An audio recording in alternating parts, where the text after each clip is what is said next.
now, another informative video from the NASA archives.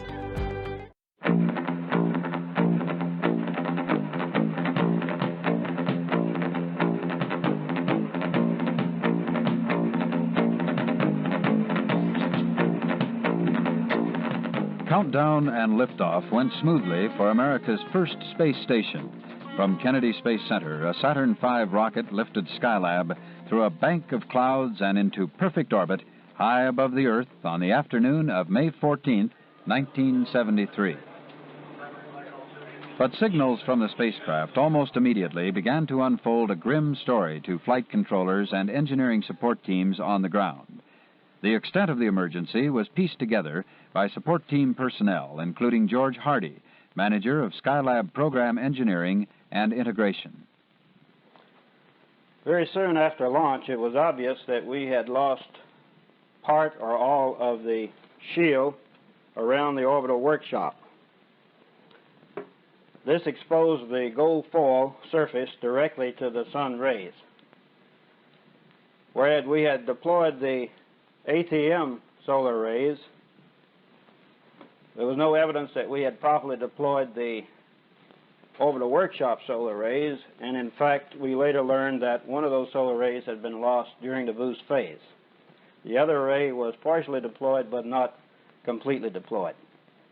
With the gold foil exposed directly to the sun's rays, the temperature inside the orbital workshop, in the areas you can see here, was increasing rapidly.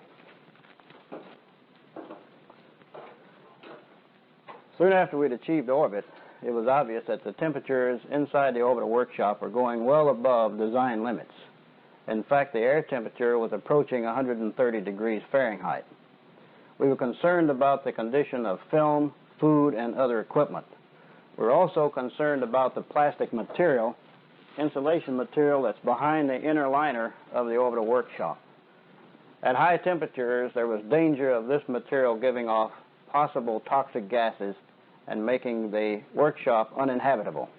There was no immediate danger to the other Skylab modules, the airlock module, the docking module, and the Apollo telescope mount. And the telescope mount's windmill-shaped solar array was still intact and producing electrical power. But 55% of Skylab's electrical system was sapped by the damage. Power was too meager for crewmen to live comfortably for weeks on end and carry on all of the ambitious scientific program. Skylab was on the verge of becoming a burnt-out derelict in space, unable to perform its planned 8-month investigation of space, the sun, and our own world.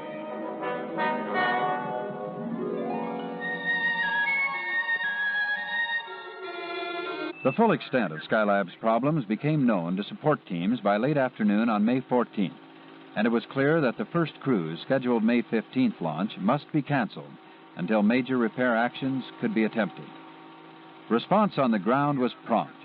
Teams that had put 6 years of planning and work into Skylab began work hurriedly to save it, centering their efforts at Marshall Space Flight Center and Johnson Space Center.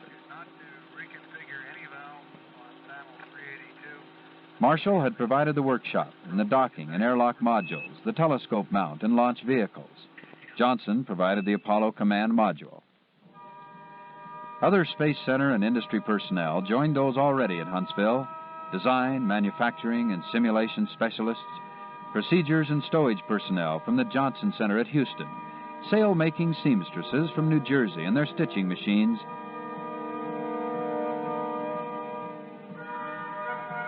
and the astronauts, who were now landlocked until the troubles could be solved.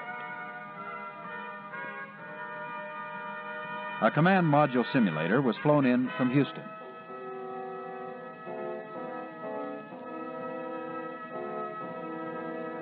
Flight control and mission support personnel tracked the Skylab troubles through the night. A troubleshooting team was formed in the Huntsville Operations Support Center from existing support teams. The team's starting point and level of attack were directed by Marshall Center Director Rocco Petrone in a telephone call to George Hobson, Environmental and Flight Support Chief. Dr. Petrone told us that our first job was to get the temperatures under control. We had to move fast to keep the workshop from becoming uninhabitable. The next job was to find repair methods so that we could save the full mission. We were told to ask for anything we needed to accomplish this job.